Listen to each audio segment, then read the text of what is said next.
mo ako sa landas ng buhay. Ang puso ko'y gagalak na magpuri sa ngalan mo.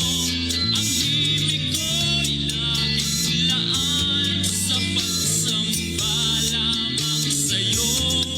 Tunay ang dakila ka, O Diyos, sa buhay kong ito. Kaya't walang hanggang papuri ang alay ko sa'yo.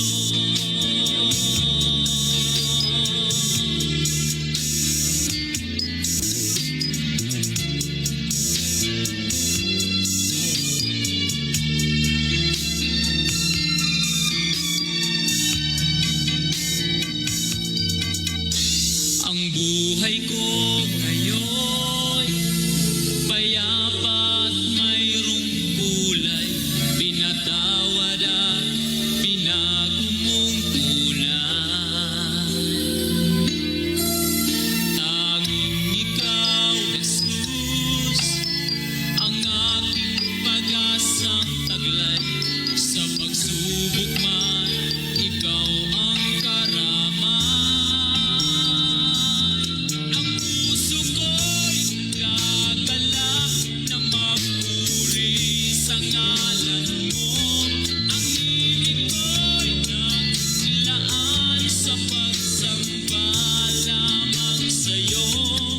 Tunay ang dakila ka, O Diyos, sa buhay kong ito. Kaya't walang hanggang papuri ang alay. Ang puso ko'y gagalak na magpuri sa ngalan mo. Ang himig ko'y naglaan sa pagsamba lamang sa'yo. Tunay ang dakila ka, O Diyos, sa buhay kong ito. Kaya't walang hanggang papuri ang alay. Ang puso ko'y nagagalak na magpuri sa ngalan mo. Ang himig ko'y laging laan sa pagsamba lamang sa'yo. Tunay ang dakila ka. Purihin ang pangalan ng ating Panginoong Jesucristo, mga kapatid at mga kaibigan. Walang hanggang Sa himig po na inyo napapakinggan ay muli pong sumasahimpapawid ang programang Si Jesus ang Buhay na Pag-asa. Sa pangalan po ng ating pong pastor, Pastor Andy Rosari, ako po ang inyong lingkod, Pastor Alfred Generalo ng United Pentecostal Church, Matnog. Kasama ko po si Brother Raymar, Brother Aljon sa pagbabasa ng mga salita ng ating pong Panginoon na siyang atin pong pag-aaralan at tatalakayin sa umagang ito, mga kapatid. Pagbati po sa lahat ng atin pong mga giliw na taga-subaybay, saan man po kayo dako na lugar naroon sa buong probinsya ng Sorsogon at Masbate, dyan po sa Ticao Island, sa Samar at maging dyan po sa Kapol. Magandang umaga po, mga kapatid. Maging sa mga coastal barangay na sakop ng Bulan, coastal barangay ng Magallanes, coastal barangay ng Santa Magdalena at Matnog, magandang umaga po sa inyong lahat, mga kapatid. Nawa kayo po ay nasa mabuting kalagayan ngayon sa pangalan ng atin pong Panginoon. litong-lito, ngunit ikaw Ano man po ang atin pong mga kalagayan, ano man po ang ating mga sitwasyon, huwag po nating kakalimutan na may Diyos na totoong nagmamahal at nagmamalasakit sa atin. landas ng Maraming salamat din po sa atin pong technical side, DJ Box. Salamat po sa pag-assist. Pagpalain po kayo ng Panginoon at ang inyong buong pamilya. God bless po. Pagbati po sa lahat ng atin pong mga kapatiran dito po sa UPC Bulan. Amen. Praise God. Sa tatlong congregation po na pinangangasiwaan ng atin pong pastor. Ang UPC Magsaysay, UPC Iquirino at UPC Santa Remedios. Magandang umaga po, mga kapatid. Pagpalain po kayong lahat ng ating Panginoon.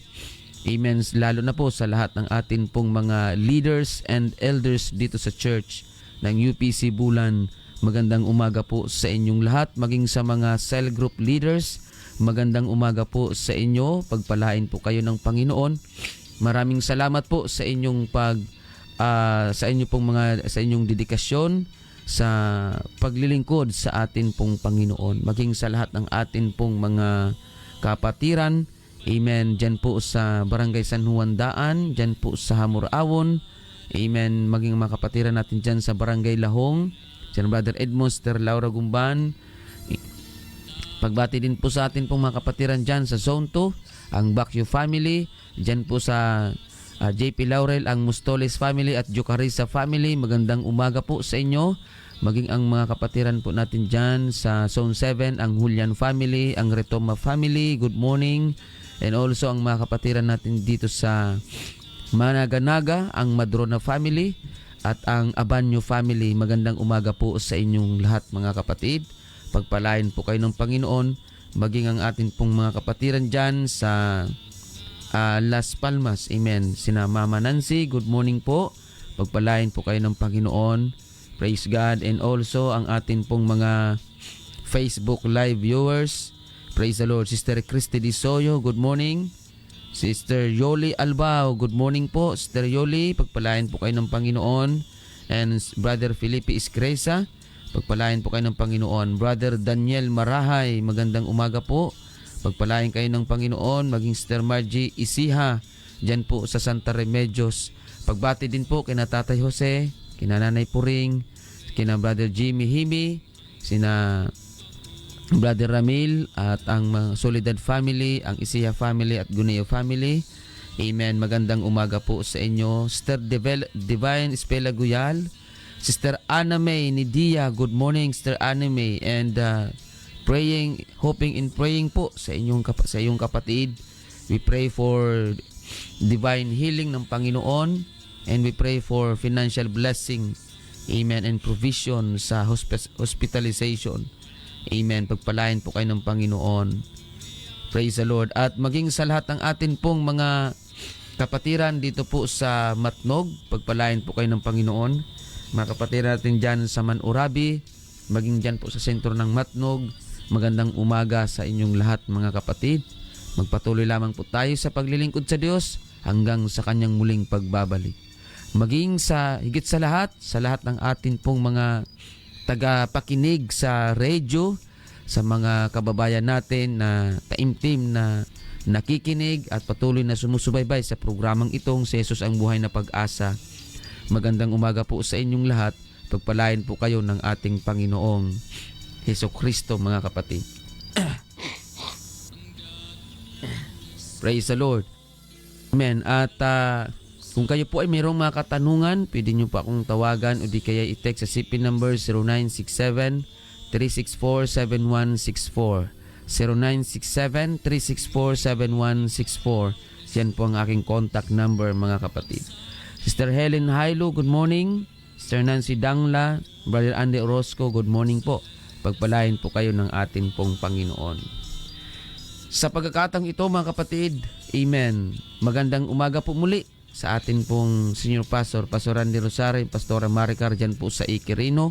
Maging mga kapatiran po natin dyan sa Iquirino, magandang umaga po sa inyong lahat mga kapatid. Amen. Tayo po ay magpapatuloy sa atin pong pagtatalakay na kung saan ito po ang pinakasentro ng atin pong programa, ang pag-aaral ng mga salita ng Panginoon.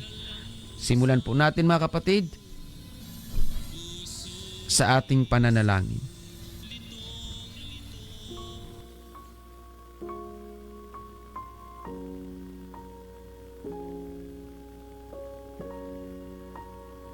Sabayan niyo po kami mga kapatid sa ating pong pananalangin sa ating Panginoon. Dakila at makapangyarihang Diyos aming Panginoong Hesukristo. Maraming salamat po sa napakagandang pagkakataon na pinagkaloob mo sa amin, Panginoon. Salamat sa proteksyon at pag-iingat na habang kami natutulog, nariyan ang iyong gabay at patnubay. Panginoong Hesus, pagpalain mo po ang amin pong pagtatalakay. Sa mga napapanahong mensahe na ipagkakaloob mo, Panginoon. Ipagkaloob mo rin po, O Diyos, sa amin pong mga tagapakinig at tagapanood sa Facebook Live, maging tagapakinig sa radio. Pagkaloob mo po sa bawat isa ang karunungan at kaunawaan tungkol sa mga salita mong kanilang mapapakinggan. Tulungan mo kami, O Diyos, ang bawat isa na maunawaan namin at maintindihan ang mga salita mo at ang iyong kalooban. Salamat po, O Diyos, samahan mo po kami ng iyong kapangyarihan. In your name, Jesus Christ, I pray your divine intervention sa bawat isa sa amin ngayon. In Jesus' name, Amen. Praise God. Tayo po ay mag-aral, mga kapatid, ng salita ng Panginoon. Amen. Magbasa po tayo ng banal na kasulatan na atin pong pag-aaralan dito po, mga kapatid. Praise God, sa aklat ng Mateo 21. Medyo mahaba-haba po ito konti. Mateo 21, 6 hanggang 14. Ganito po ang atin pong mababasa, mga kapatid. Amen. At nagsiparoon ng mga alagad at ginawa ang ayon sa pinag-uutos ni Jesus sa kanila. At kanilang dinala ang babaeng asno at ang batang asno, at inalagay nila sa ibabaw ng mga ito ang kanilang mga damit, at dito siya'y sumakay. At inilalatag sa daan ng kalakang bahagi ng karamihan ang kanilang mga damit, at ang mga iba'y nagsiputol ng mga sanga ng mga punong kahoy at inilalatag sa daan. At ang mga karamihang nangasa unahan niya at ang nagsisunod ay nagsisigawan na nagsisipagsabi, Hosana sa anak ni David, mapalad ang pumaparito sa pangalan ng Panginoon, Hosana sa kataas-taasan. At nang pumasok si Jesus sa Jerusalem, ay nagkagulo ang buong bayan na nagsasabi, Sino kaya ito? At sinabi ng mga karamihan, ito'y ang propeta Jesus na taga Nazaret ng Galilea. At pumasok si Jesus sa templo ng Diyos, at itinaboy niya ang lahat na nangagbibili at nangamimili sa templo, at ginulo niya ang mga dulang ng mga mamamalit ng salapi, at ang mga upuan ng mga nagbibili ng mga kalapati. At sinabi niya sa kanila, Nasusulat, ang aking bahay ay tatawaging bahay panalanginan, datapwat ginawa ninyong yungib ng mga tulisan. At nagsilapit sa kanya sa templo ang mga bulag at mga pilay, at sila'y kaniyang pinagaling. Purihin ang pangalan ng Panginoon sa pagkabasa ng kanyang banal na salita. Ang senaryong ito, mga kapatid, ay ang pangyayaring ito ay tungkol sa pagpasok ng Panginoong Hesukristo sa templo. At nakita natin kung paano, mga kapatid, sinalubong ang Panginoon ng mga sanga ng puno, mga kapatid, na kung saan sinalubong ang Panginoon ng pagsamba at pag-welcome, mga kapatid, ng mga tao doon sa Jerusalem, mga kapatid. At dito natin mapapansin yung fulfillment ng prophecy tungkol sa Messiah, mga kapatid, na darating sa bansang Israel. Amen. Praise God. Sapagkat ang sa panahon na ito, ang Jerusalem o ang Israel ay colonized ng Roman Empire, mga kapatid. Nasa ilalim sila ng pamumuno ng mga Romano, mga kapatid. At yung mga tao, naghihintay sila sa Messiah, mga kapatid, para iligtas sila, amen, sa pagiging colonized o pagiging pagkasakop sa kanila ng Roman Empire. Kumbaga, ang hinihintay nila na magpapalaya sa kanila, mga kapatid, amen, ay ang Messiah, na ang akala nila palalayain sila doon sa mula sa pagkasakop ng Roman Empire, mga kapatid. At ang anticipation ng mga tao nung time na yon ay ang Panginoong Hesukristo, palalayain sila ng Panginoong Hesus sa political oppression ng Romano, mga kapatid. Pero hindi nila alam na ang liberation na tinutukoy ng Panginoong Hesus, mga kapatid, ay spiritual liberation, hindi political, mga kapatid, operation. Amen. Kaya ang anticipation ng mga tao sa pagsalubong sa Panginoong Hesus, kaya nga pumutol sila ng mga sanga, at doon, mga kapatid, amen, inilatag sa daanan ng ating Panginoon parang pag-welcome sa atin pong Panginoon, mga kapatid. Amen. At ang sabi doon, kung titingnan natin, pakibasa po Brother Raymar sa Matthew chapter 21, verse 5, ganito po ang atin pong mababasa, mga kapatid.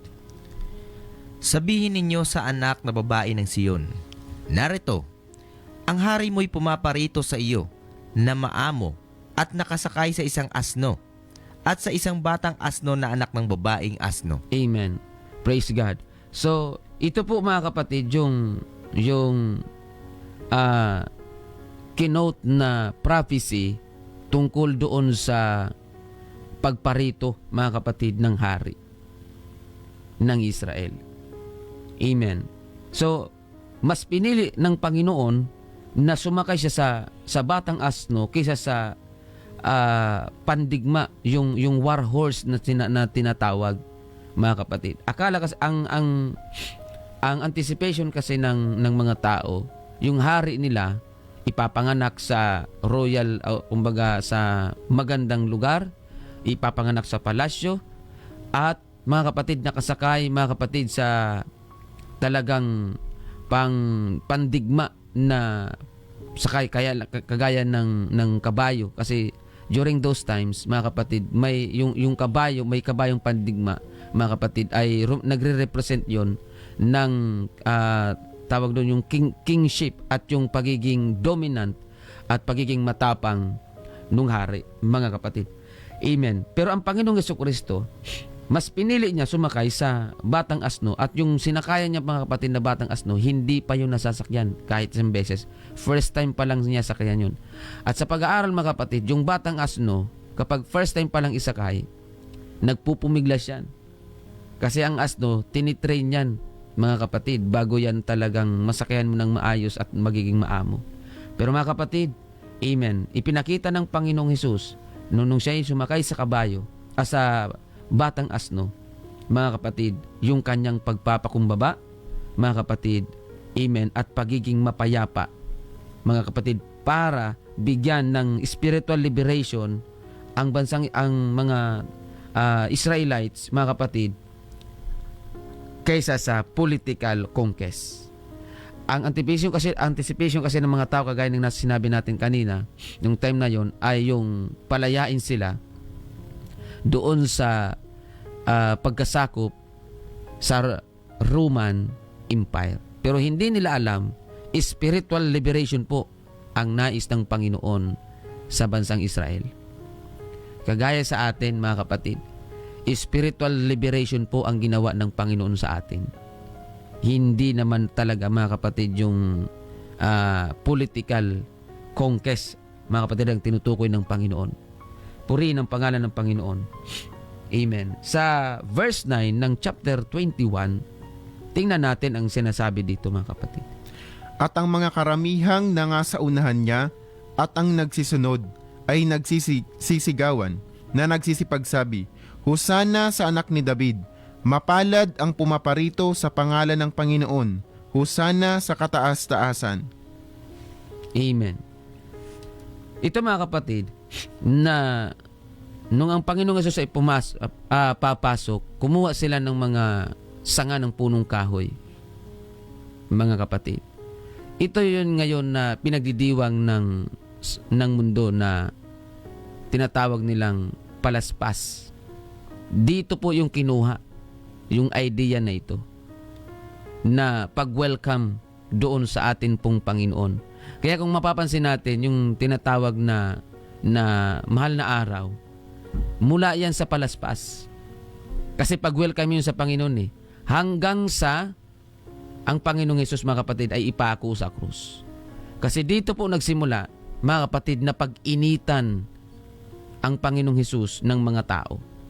Kaya kung mapapansin natin, ang sabi ng mga tao, nagsisigawan sila nung ang Panginoong Hesus ay papasok, mga kapatid, at inilatag nila yung sanga ng punong kahoy, na ang tawag nga sa panahon ngayon ay palaspas.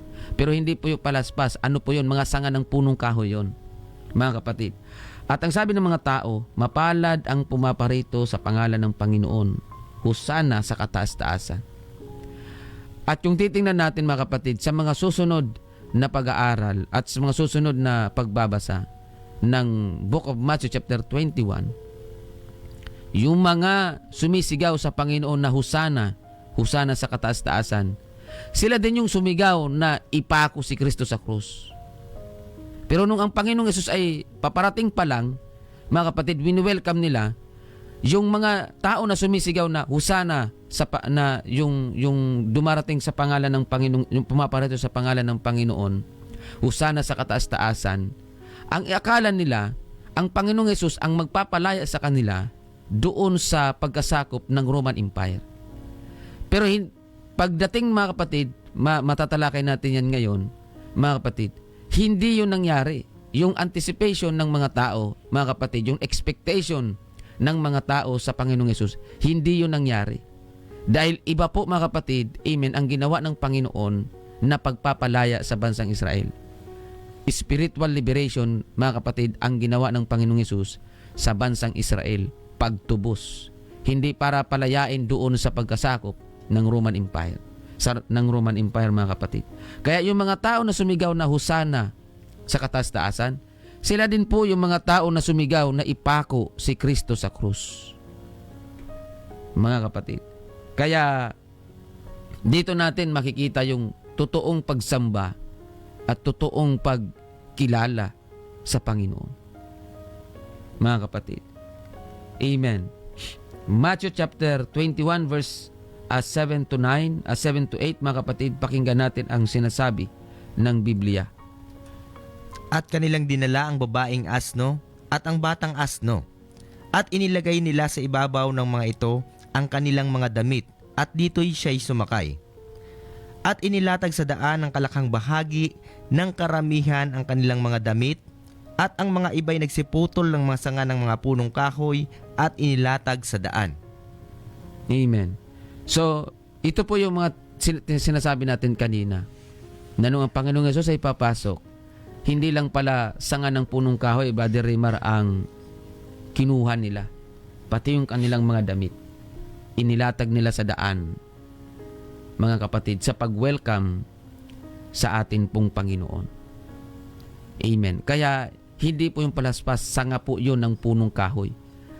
At ang tunay na diwa, mga kapatid, ng ganitong pagkakataon ng pag-welcome sa atin pong Panginoon, hindi naman natin kailangan, mga kapatid, ng sanga ng punong kahoy sa panahon ngayon. Ang kailangan natin, mga kapatid, ay bukas na puso para i-welcome ang Diyos sa buhay natin. Mga kapatid. Kasi dito po, mga kapatid, dito nagalit ang Panginoon kasi naging traditional kasi ang pagsamba ng mga Israelita, ng mga Hudyo sa Diyos. Kahit sa panahon ngayon, mga kapatid, naging traditional po ang pagsamba. Wala na sa puso. Ang nais ng Panginoon, hindi palaspas ang kunin natin. Ang gusto ng Diyos, bukas na puso. Ito po ang tunay na diwa ng pag-welcome sa atin pong Panginoon. Kasi ang nais ng Panginoon, pumasok siya sa puso natin. Dahil ang puso ng tao, dito nagsisimula, mga kapatid, ang totoong pagbabago.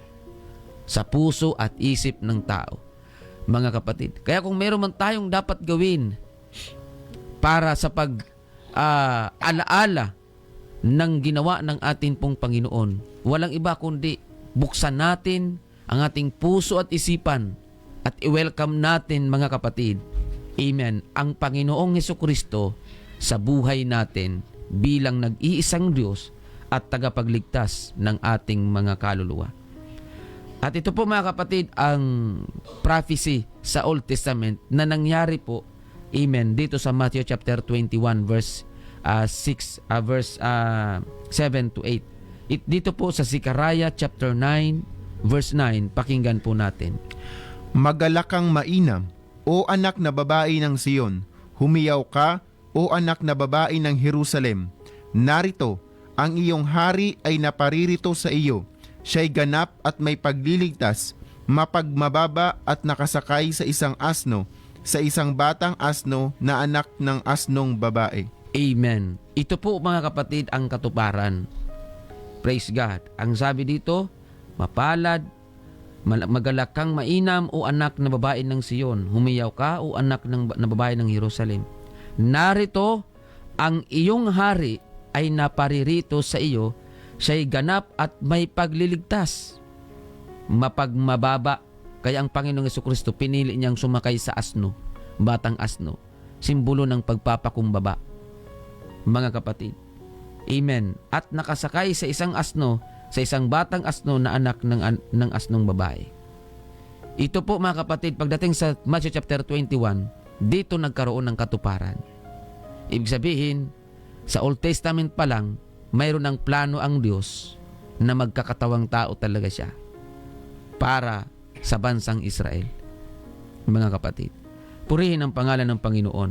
Kaya nung ang Panginoong Jesucristo, mga kapatid, ay pumasok sa templo, dito natin makikita yung ginawa ng Panginoon. Pakinggan natin sa Mateo 21:12 hanggang 13. Pakinggan natin. At pumasok si Jesus sa templo ng Diyos at itinaboy niya ang lahat na nangagbibili at nangamimili sa templo. At ginulo niya ang mga dulang ng mga namamalit ng salapi at ang mga upuan ng mga nagbibili ng mga kalapati. At sinabi niya sa kanila, nasusulat, ang aking bahay ay tatawaging bahay panalanginan. Datapwat, ginagawa ninyong yungib ng mga tulisan. Amen. Dito natin makikita mga kapatid na biglang bumaba, mga kapatid, yung expectation at biglang nagbago yung pagtingin ng mga tao sa atin pong Panginoong Hesus. Bakit? Kasi nung ang Panginoong Hesus ay papasok pa lang sa templo, nabasa natin kanina, welcome siya. Kumuha ng mga sanga ng punong kahoy, kinuha nila yung kanilang mga damit at inilatag, mga kapatid, sa daraanan ng Panginoon, expecting na ang Panginoong Jesucristo ay palalayain sila mula, mga kapatid, sa Roman Empire, sa pagiging nung ang Israel ay na-colonize ng Roman Empire. Yun ang expectation nila, palalayain sila mula sa political, kumbaga yung inaasahan nila sa Panginoong Hesus ay political conquest, na palalayain sila doon sa pagkasakop ng Roman Empire. Pero ang nangyari, mga kapatid, pagpasok ng Panginoong Hesus sa templo, ang ginawa ng Panginoon, itinaboy niya ang lahat na nangagbibili at nangamimili sa templo. Doon, mga kapatid, nagsimulang magalit at mainis ang mga tao sa Panginoong Hesus. Ang tanong, Pastor, bakit itinaob ng Panginoong Hesus yung mga nangagbibili at nangamimili sa templo? Yung mga mamamalit ng salapi, mga kapatid, at nagbibili ng mga kalapati. Bakit binuwal, mga kapatid? Kasi ganito yan. Sa templo kasi, ang templo, sabi ng Panginoon, ang bahay ng ang aking bahay ay tatawaging bahay panalanginan. Kaya dito, mga kapatid, dineclare ng Panginoon na siya yung Diyos na dapat sinasamba. Kasi ang tingin ng bansang Israel o ng mga Israelita sa templo, bahay ng Diyos yun. Bahay panalanginan at bahay handugan. Kaya nga templo yon. Kasi doon sila naghahandog. Kaya doon nag-declare ang Panginoon, declaration ito ng Panginoong Hesus na yung aking bahay, pagiging Diyos na yun eh. Yung aking bahay ay tatawaging bahay panalanginan. Kaya lang, sabi ng Panginoon, ginawa niyong yungib ng mga tulisan. Bakit, mga kapatid? Ano ba ang implikasyon nito? Bakit mayroong mga kalapati sa loob ng templo? Kasi ganito yan. Ang mga tao kasi, yung loob ng templo, doon sila naghahandog. Mga kapatid. Kaya lang ang problema, dahil pag maghahandog sila doon, kailangan nila ng hayop na kakatayin. Hayop na kakatayin. Halimbawa, nagkasala ka, may hayop kang naihahandog doon. At para maging madali na ang paghahandog, hindi mo na kailangan maghanap ng mga ihahandog na hayop. Yung mga tao, doon na sila nagbebenta ng mga panghandog sa loob mismo ng templo. Parang ganito, gusto mo magsimba? O ito. Gusto mo ito, bumili ka ng ganito. Kaya kung sa panahon ngayon, mga kapatid, wala pong pagkakaiba sa panahon ngayon. Ginawa pong negosyo, mga kapatid, ang simbahan. Gusto mong magsimba, ito kandila, bili ka. Gusto mo magsimba, ito pang pabuenas, pang paswerte. Yun po yung nangyari doon, mga kapatid. Kasi kung maghahandog ka sa Diyos, sa Old Testament, ang original na preparasyon ng paghahandog, sa Old Testament, aalagaan mo 1 taon yung hayop na ihahandog mo. Nandun ang diwa, ang tunay na diwa ng paghahandog. Sa panahon na ito mga kapatid, pagpasok ng Panginoon, wala na po ang tunay na diwa ng paghahandog sa mga tao o ng mga tao sa Diyos. Bakit? Kasi wala na sa puso ang kanilang paghahandog. Maghahandog sila sa Diyos, mga kapatid, bibili sila ng mga ihahandog nila.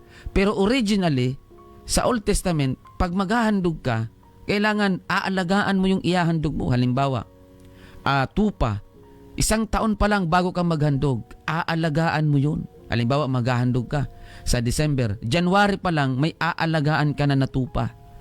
Aalagaan mo yun na walang kapintasan, hindi pingkaw, mga kapatid, walang sakit, malusog, mataba. Aalagaan mo yun hanggang sa December na maghahandog ka. Ihahandog mo yun para sa Diyos. Like for example, mga kapatid, walang kapintasan yun. Hindi mo yung kailangan bilhin. Ikaw mismo ang mag-e-effort na ipaghandog mo yun sa Panginoon, mga kapatid, doon sa mga kasalanan. Kaya lang mga kapatid, ang Panginoong Hesus ay pumasok, hindi po natuwa ang Diyos ang Panginoong Hesus doon. Bakit? Kasi ang mga tao doon, naghahandog sa Diyos, wala na sa kanilang puso. Nagiging ritual na lang ang kanilang paghahandog. Nagiging tradisyonal na lang ang paghahandog. Wala na sa puso ang kanilang ginagawa. Kahit sa panahon ngayon mga kapatid, amen. Praise God. Taon-taon ipinagdiriwang ito, wala naman talaga sa puso. Kasi, bakit? Pagkatapos ng ganito na okasyon, wala na. Balik naman ang tao sa bisyo, balik naman ang tao sa mga kalayawan, balik naman ang tao mga kapatid sa mga maling gawi, mga kapatid. Amen. Pagkatapos ng ganito na okasyon, balik naman. Pagka ganitong okasyon, banal. Nagiging ritual na lang, nagiging tradisyon na lang. Alam niyo po mga kapatid, ang pinakaayaw ng Diyos na paraan ng paghahandog at paglilingkod, yung traditional way of worship, traditional way of service, na wala na sa puso. Mga kapatid, ginagawa nila na lamang ito ng mga tao, compliance. Mga kapatid, kaya nila ginagawa dahil nga okasyon. Kaya nila ginagawa dahil, mga kapatid, pakikisama. Mga kapatid. Pero alam nyo, ang totoong paghahandog sa Diyos, hindi po mga kapatid, isang beses lang. Hindi taunan. Kundi dapat araw-araw nating ihahandog ang ating sarili sa Diyos. Romans chapter 12 verse 1, pakinggan natin ang sinasabi ng Biblia.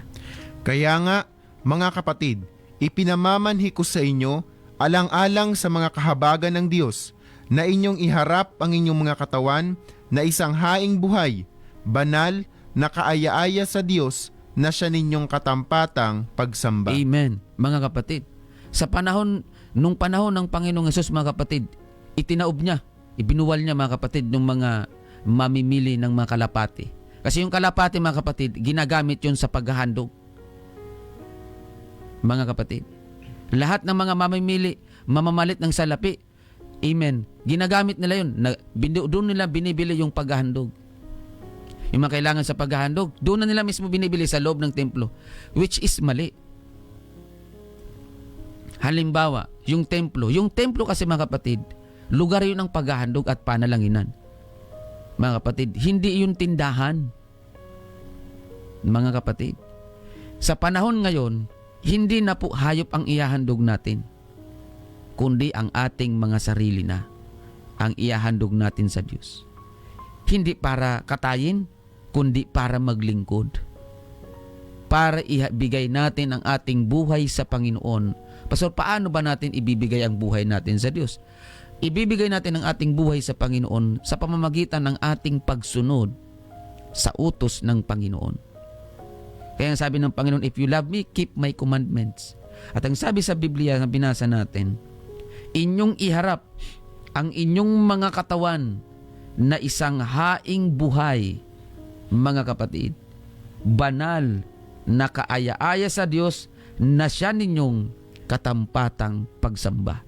Ito ang totoong pagsamba, na ihandog mo ang iyong sarili sa Diyos sa pamamagitan ng iyong pagsunod, paglalaan ng oras, paglalaan ng panahon, at pagsamba sa ating pong Panginoon. Hindi po sa pamamagitan ng palaspas lang. Hindi po yan ang totoong essence. Hindi yan ang totoong pagpapakahulugan mga kapatid, ng senaryo o ng talata na binasa natin tungkol sa pag-welcome sa atin pong Panginoon. Ang pinaka-the best na atin pong magagawa, buksan natin ang ating mga puso at isipan, ihandog natin ang ating mga sarili, ibigay natin sa atin pong Panginoong Hesukristo, mga kapatid at mga kaibigan. Amen. Ang totoong at tinatanggap ng Panginoon na paghahandog ay mula sa puso ang paghahandog. Kaya nga mga kapatid, ang sabi ng Colossians chapter 3, mga kapatid, ano man ang inyong ginagawa, gawin ninyo ng buong puso. Ayaw ng Diyos, mga kapatid, na ang ginagawa mong paglilingkod ay pakitang tao. Dapat, kung tayo ay maglilingkod, dapat buong puso, na kung saan bunga rin ng ating pagsunod.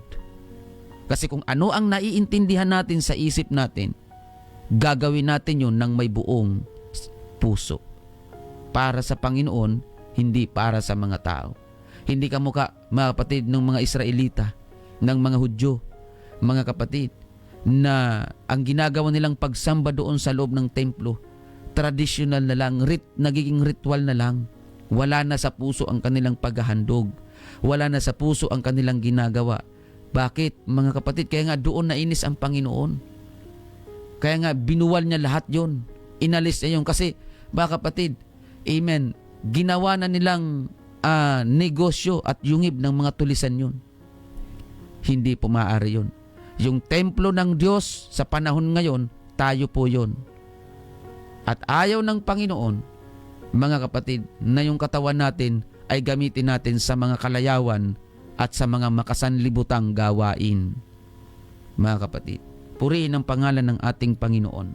Matthew 21 verse 14, pakinggan natin mga kapatid. At nagsilapit sa kanya sa templo ang mga bulag at mga pilay at sila'y kanyang pinagaling. Amen. Lumapit, pagkatapos na ibuwal ng Panginoon, mga kapatid, ang mga mamimili at mamamalit ng salapi, yung mga namimili ng kalapate, pagkatapos niyang ibuwal lahat yon, mga kapatid, na mga pamilihan doon, lumapit sa Panginoon ang mga bulag at mga pilay. At ang sabi ng Biblia, sila'y kanyang pinagaling. Anong implikasyon nito sa atin ngayon? Ang mga ito, mga kapatid, ay sumisimbolo sa mga tao ngayon na dahil sa pagkabulag, mga kapatid, ng dyablo sa puso at isip ng mga tao, nais ng Panginoon na palayain ang tao mula sa pagkabulag na ginagawa ng dyablo. According to 2 Corinthians chapter 4 verse 4. Binubulag ng Diyos ng sanglibutang ito ang mga pag-iisip ng mga hindi nagsisisampalataya sa Diyos. Nais ng Panginoon na buksan niya ang mga saradong isip at puso ng mga tao. Kaya pinagaling niya ang bulag.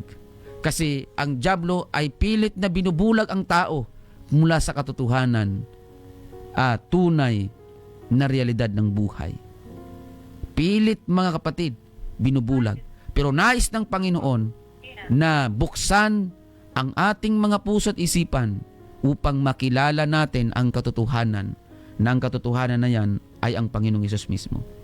Ang senaryong ito, mga kapatid, na kung saan pinagaling ng Panginoong Hesus ang mga bulag at mga pilay, amen, ito ay pagpapakita ng isa sa mga layunin ng Panginoon, amen, ng kanyang pagkakatawang tao, ay para palayain ang lahat ng tao mula sa lalang at pagkabulag ng dyablo sa puso at isip ng tao, mga kapatid. Amen. Praise God. Kasi yung bulag, mga kapatid, yan ay sumisimbolo sa atin sa panahon ngayon ng pagbulag mismo, ng spiritual blindedness ng mga tao na hindi na-appreciate. Kaya ang dahilan na hindi na-appreciate ng mga tao yung mga makalangit na bagay, kasi mga kapatid, merong spiritual blindedness ang ginagawa, mga kapatid, na ginagawa ang dyablo sa buhay ng tao. And that's the reason why iilan lamang po ang mga tao na nakaka-appreciate ng mga ganitong pangangaral at ng mga makalangit na bagay. At yan ang gusto ng Panginoon, na palayain tayo mula sa pagkabulag ng tao sa katotohanan. At yung pilay naman mga kapatid, amen, yan ay sumisimbolo mga kapatid sa mga tao, amen, na ang kanilang direksyon, amen, yung kanilang spiritual capacity ay hindi nila magawa. Ibig sabihin, hindi nila nagagawang sumunod sa Diyos because of spiritual blindedness. Kapag mayroong spiritual blindedness, spiritual na pagkabulag, mayroon ding spiritual capacity. Ibig sabihin, wala tayong kapasidad na gumawa ng kalooban ng Diyos dahil nga hindi natin naiintindihan at nauunawaan ang kalooban ng Diyos dahil nabubulag tayo, mga kapatid, ng mga material na bagay dito sa mundo. At ang nais ng Panginoon, mga kapatid, sa atin ay mabuksan ang ating pong mga puso at isipan mula sa pagkabulag sa mga makasanlibutan. John 12:46, pakinggan natin ang sinasabi. Ako'y naparito na isang ilaw sa sanglibutan, upang ang sino mang sumampalataya sa akin ay huwag manatili sa kadiliman. Amen. Ang Panginoong Hesus, siya po mga kapatid ay isang ilaw sa sanglibutan. Kapatid at kaibigan, kailangan natin ang atin pong Panginoong Hesus. Kung hindi mo man ngayon naiintindihan marahil at nauunawaan ang mga ganitong pangangaral at mga salita ng Panginoon, amen. Kung ikaw ay magbubukas ng iyong puso at isipan sa Panginoon, magsisilbing liwanag siya sa iyong buhay kung siya iyong tatanggapin sa iyong buhay, kapatid. Amen. Ang mundong ito ay napakadilim. Kung aasa tayo sa mundong ito, masyado itong madilim para makita natin ang tunay na liwanag. Pero kung tayo ay lalapit sa Panginoong Hesus, magkakaroon tayo mga kapatid ng totoo at tunay na kapayapaan at tunay na kalayaan mula sa gapos ng kadiliman. John 3:19, pakinggan natin ang sinasabi. At ito ang katulan, na naparito ang ilaw sa sanlibutan, at inibig pa ng mga tao ang kadiliman kaysa ilaw, sapagkat masasama ang kanilang mga gawa. Mga kapatid, amen. Kung ikaw man ay nadidilaman sa iyong buhay, ang Panginoong Hesus ang iyong kailangan.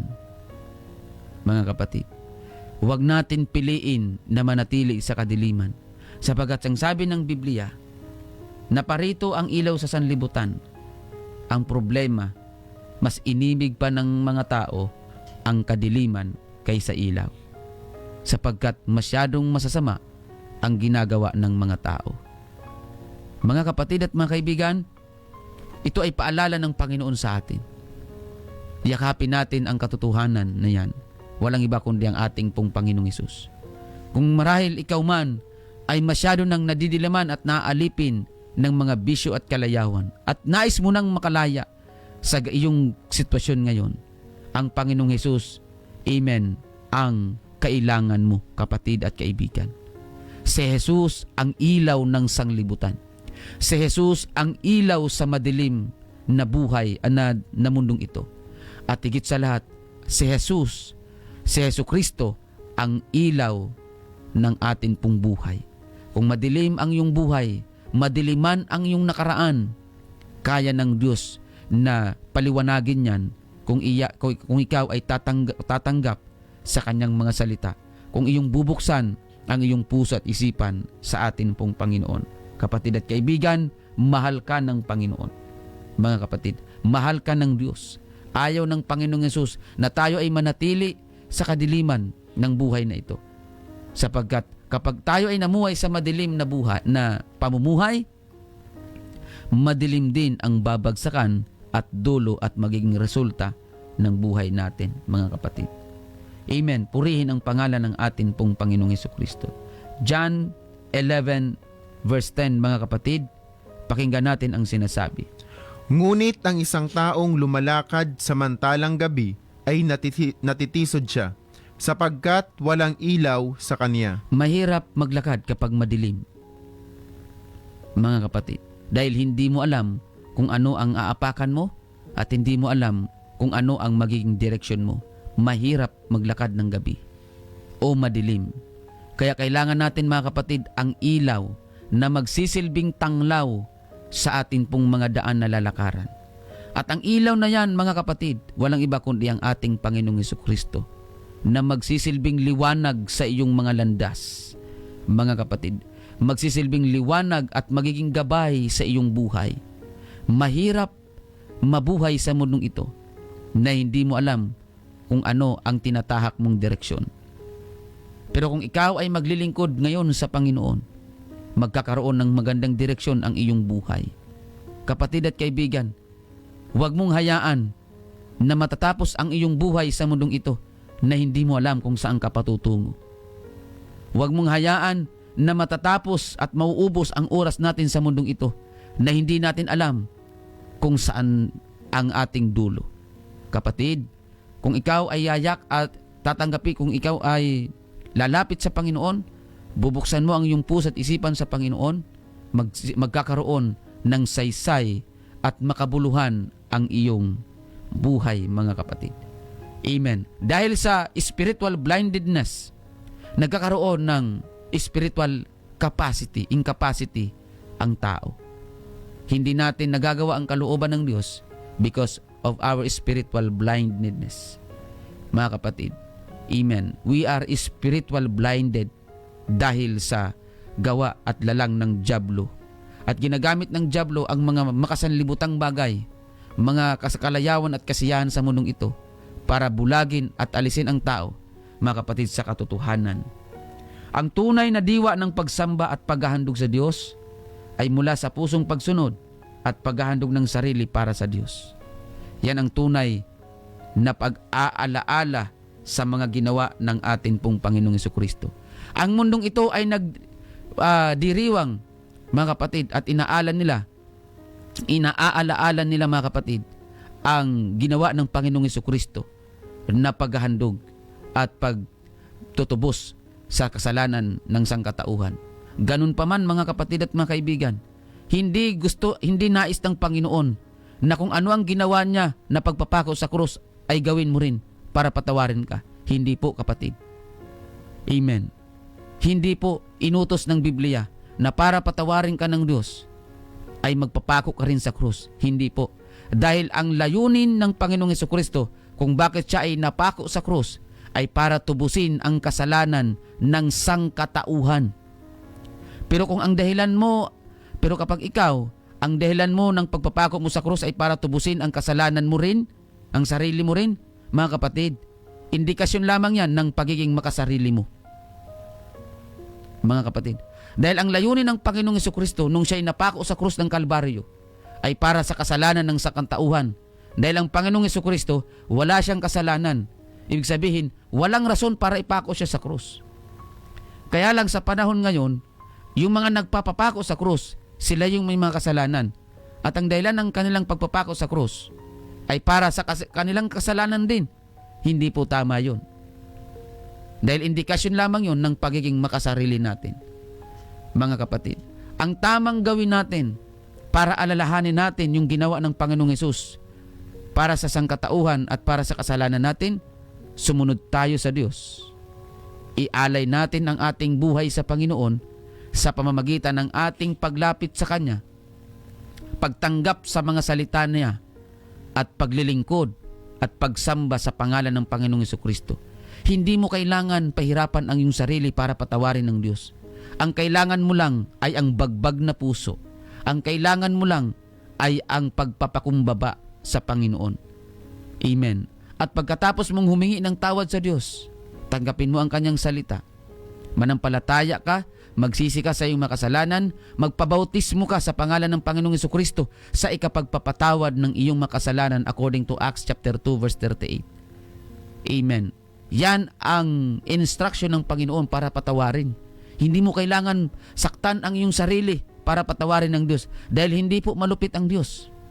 Ang kailangan mo lang para patawarin ng Diyos, sumunod ka sa utos ng ating Panginoong Jesus. Maraming salamat po, mga kapatid at mga kaibigan, sa inyong pagsubaybay. Nawa mayroon po tayong natutunan at naintindihan sa umagang ito. Tayo po ay manalangin sa ating pansamantalang pagtatapos. Dakilang Diyos, aming Panginoong Jesucristo, maraming salamat po, Panginoon, sa nagdudumilat na katotohanan ito. Dahil ayaw mo, Panginoon, na ang paglilingkod at ang pagsamba ng mga tao ay out of compliance o pakitang tao, kundi ito'y dapat mula sa puso na paghahandog at pagsunod na paglilingkod. Panginoon, pagpalain mo po ang amin pong mga tagapakinig ngayon sa kanilang mga radyo. Marahil, Panginoong Hesus, minsan masakit ang katotohanan. Ganun pa man, dito mo kami pinalalaya mula sa pagkaalipin at gapos ng kamalian at kasalanan. Panginoong Hesus, salamat dahil naging magandang ehemplo ka sa amin kung paano maglingkod sa iyo. Salamat, Panginoon, sa iyong banal na dugo. Salamat sa iyong sakripisyo na bagamat hindi kami karapat-dapat sa kabila ng aming mga kasalanan, Panginoong Hesus, hindi mo ipinagkait ang iyong sariling buhay upang akuin ang parusa na dapat ay para sa amin. Panginoong Hesus, mangusap ka po sa amin pong mga kababayan na hindi nila kailangan saktan ang kanilang mga sarili para patawarin sa kanilang mga kasalanan. Sapagkat ang kailangan lamang nila gawin ay manampalataya sa iyong mga salita, magsisi sa kanilang mga kasalanan at magpabautismo sa tubig sa pangalan mo, Panginoong Hesus, sa ikapagpapatawad ng kanilang mga kasalanan. Maraming salamat, Panginoong Hesus.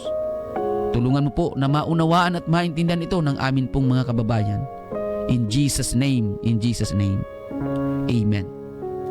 Mga kapatid, maraming salamat po sa inyong pagsubaybay. Pagpalain po tayong lahat ng atin pong Panginoon. Maraming salamat din po sa mga nanood sa atin pong Facebook Live. Pagpalain po kayo ng atin pong Panginoon. Amen. Maraming salamat po sa mga naghabol, sa mga nanood. Sister Miguela Mira, magandang umaga po. Thank you so much for watching. Sister Rebecca Montemor, Sister Elena Murata Burabo, at maging ang atin pong mga Facebook Live viewers. Amen. Pastor Joel Tinoco. Amen. Sister Beth Angeles. Amen. At sa lahat pa ng mga nakikinig, sa lahat ng mga nanood, maraming salamat po sa inyo. Pagpalain po kayo ng atin pong Panginoon. Sister Jennifer Sunido Gutierrez, hindi na naman po namin kayo maisa-isa sapagkat ang atin pong oras ay limitado. Maraming salamat po again sa inyong panonood, mga kapatid at mga kaibigan. Muli, mga kapatid, ako po ang inyong lingkod, Pastor Alfred Generalo ng United Pentecostal Church Matnog. Kasama ko po si Brother Raymar, Brother Aljon sa atin pong Bible reading. At maraming salamat din po, DJ Box, sa pag-assist sa atin pong technical side. Thank you very much po. Maraming salamat po, mga kapatid. Huwag po nating kakalimutan, mga kapatid at mga kaibigan. On behalf of Pastor Randy Rosare, Amen. Si Jesus lamang po ang ating buhay na pag-asa. God bless everyone.